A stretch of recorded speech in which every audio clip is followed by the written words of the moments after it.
Hi, it's nice to meet you. This is the first time we've met in real life.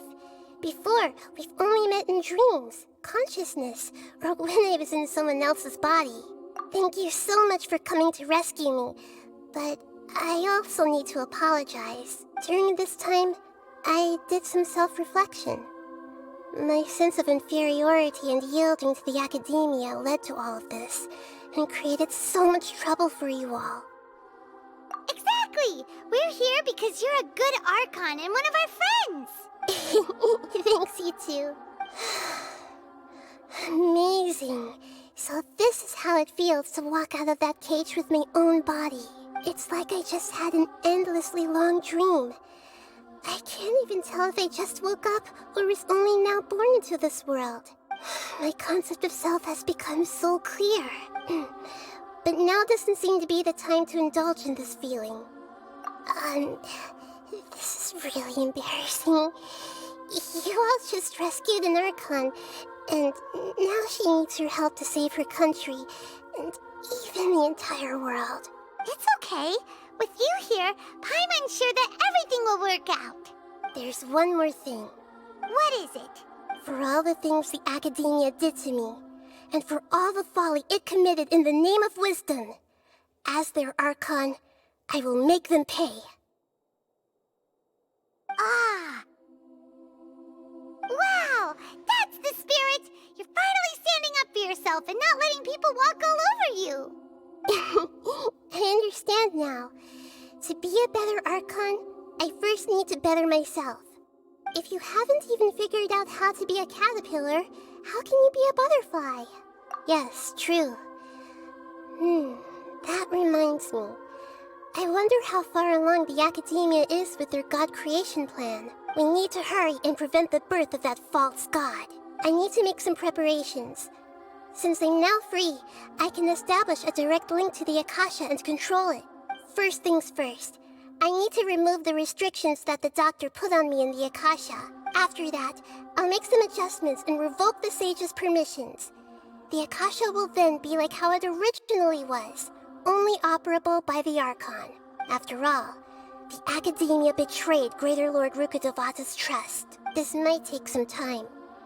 In the meantime, you should also work on your own preparations. If we don't stop the god creation plan in time, we'll be in for a tough fight. How's it going, NAHIDA? I'm done with the parts that needed my involvement to complete. Although it's my first time working with the Akasha like this, its internal structure and operation procedures are easy for me to understand. Greater Lord Rukkhadevata's design is truly brilliant. Oh, also, this is for you. Huh? What's this little floaty thingy? It's a small device I put together just now. You can think of it as an upgraded Akasha terminal. You may not need it right now, but it should be helpful in certain situations. Wait! This thing has the same characteristics as Paimon! We're both small things that float! Oh, all the things that make Paimon special got copied! When Paimon appears with the Traveler from now on, people won't remember Paimon because she isn't unique anymore! It's alright, Paimon. It can't replace you. It's only a flying device, but you're the Traveler's irreplaceable friend. You're so good at comforting people, NAHIDA. If only the Traveler was as smart as you. I was simply telling you what I feel to be the truth. I wasn't trying to comfort you. NAHIDA, you're natural at this. What you just said made Paimon even happier. By the way, there's something I need to confess. Even though I'm the Archon and in control of myself again, I'm not very good at fighting. You may have heard that an Archon's power is derived from their people's faith. However, I'm not as well loved as Greater Lord Rukkhadevata. If we get into a situation where combat is our only option, I'll have to count on you, and I'll do my best to provide support. I'm glad I can rely on you. So the God of Wisdom isn't good at fighting? That actually sounds about right. I've located where the false god is. Time is of the essence, so let's get to it. What is this place? Is this really the way we need to go? Wow. Who would have thought there'd be a place like this hidden right slap bang in the middle of the city? The sages wanted to realize their god creation plan without being discovered. The safest and most convenient way would be to build within the academia itself. That's true. They were already hiding one god, so why not two? Judging from the structure here, the project is a huge undertaking.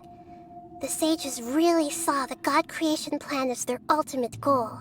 But this place doesn't look like it could have been constructed by the academia alone. The Fatui under the doctor sure didn't hold back. They provided a lot of technological support. Yeah, or else they wouldn't have been that generous. Is that it, though? I've always felt that this doctor is different from the academia sages.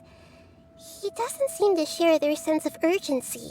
Instead of being interested in the end product, it's like he's enjoying the experimental process. The Fatui Harbingers are all such weirdos. So, the doctor being weird is actually normal. So, this Fatui that they're trying to turn into a god is called the Balladeer? We had previously come into contact with his consciousness. He harbors particularly strong obsessions. One is the desire for a gnosis, since he was created to be the vessel for one. The other obsession is probably related to his past. I can't quite explain it. Paimon knows that he was a prototype puppet for the Raiden Shogun before he became a Fatui Harbinger. That's why he wants a gnosis so badly. There's no way he'd willingly be a test subject. Now with that temper and ego of his. It sounds like you know the Balladeer quite well. I see. Tell me more about him and what he's like. The more we know now, the better we can plan for and react to any future situation.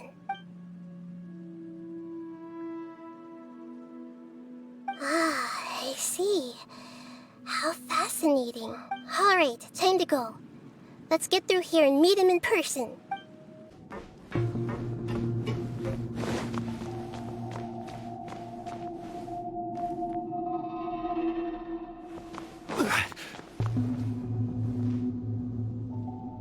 The pattern on the ground seems all messed up.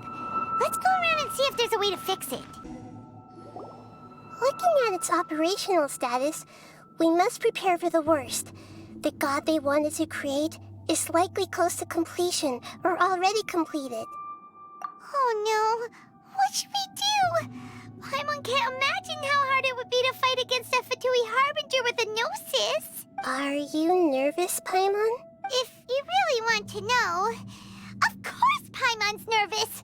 Aren't you too, NAHIDA? Yes, I am. This is probably the first time I faced with a calamity of this degree since my birth. I feel not just nervous, but curious as well. Curious? Curious about what? Curious about our fate. To me, everything we perceive in this world, everything we learn, and everything that happens to us is considered knowledge. And if it's a form of knowledge, then it can be understood. However, only fate is about that which has yet to occur. So it has always drawn my curiosity. So to me, fate is the ultimate knowledge. That's also why I love observing humans and all the things that happen to them. It all brings me great satisfaction. And now, at long last, I'm not just an observer anymore. I will personally experience my own fate with you by my side.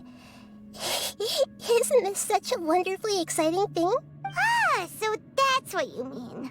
Paimon thinks she understands what you're feeling. Agreed. Okay, let's continue on. I can sense his aura from here.